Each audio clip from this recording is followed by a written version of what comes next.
Two of the world's biggest exporters, one concern. Growth may be on the rebound, but don't take it for granted. Although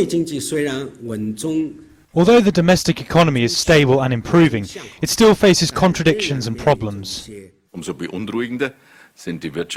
economic announcements by the incoming US president represent a high level of uncertainty.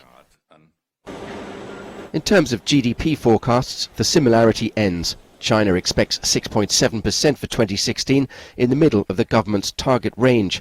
The 1.5% the BDI has penciled in for this year, lower, but amid worries over China's outlook, perhaps more dependable.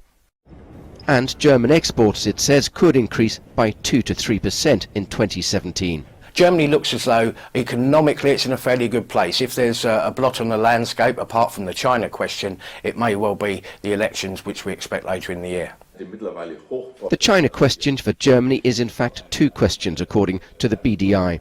How much will state interference in German firms dampen activity?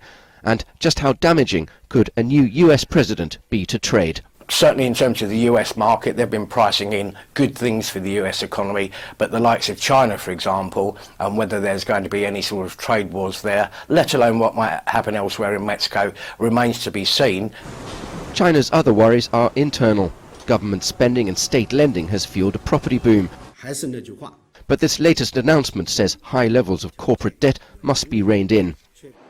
A spike in producer prices could also point to rising speculation in commodities, bubbles in overheating sectors, an ever-present threat.